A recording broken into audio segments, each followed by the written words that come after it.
થાનગઢમાં સોમવતી અમાવસ નિમિત્તે મહિલાઓએ પૂજા અર્ચના કરી। અમાસ અને સોમવાર બંને દિવસ શિવ ઉપાસના વિશેષ માનવામાં આવે છે। આવી સ્થિતિમાં સાધકના આ દિવસે બમણું ફળ મળે છે। અષાઢ મહિનાની અમાસને હરિયાળી અમાવસ્યા કહેવાય છે। પુરાણો અનુસાર હરિયાળી અમાસને પર્યાવરણ સંરક્ષણ દિવસ તરીકે ઉજવવાની પરંપરા છે। આ દિવસે મહાદેવ પૂર્વજોની પૂજા કરવામાં આવે અને રોપાઓ વાવવામાં આવે, કારણ કે હિન્દુ ધર્મમાં વૃક્ષોને દેવતા તરીકે પૂજવામાં આવે।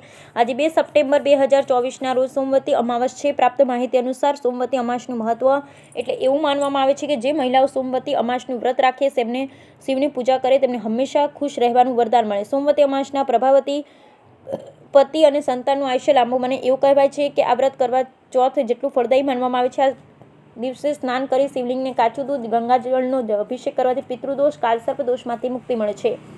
પૂર્વજોની કૃપાથી પરિવારમાં સમૃદ્ધિ આવે। સોમવતી અમાસ પર શિવલિંગને દહીંથી અભિષેક કરો અને બીલીપત્ર ચઢાવો। નોકરી વ્યવસાયમાં આવનારી અડચણને દૂર કરવા માટે આ ઉપાય ફાયદાકારક છે।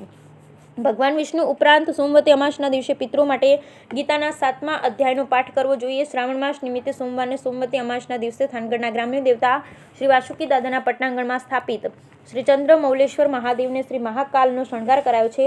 પ્રસ્તુત તસવીર શ્રી વાસુકી દાદાના નવા શણગારના દર્શન દ્વારા પ્રતીતિ કરાવે છે। આ ઉપરાંત લઈને તરણેતર ત્રિનેત્રેશ્વર મહાદેવ ખાતે પણ શિવ ભક્તોની ભીડ જોવા મળી છે।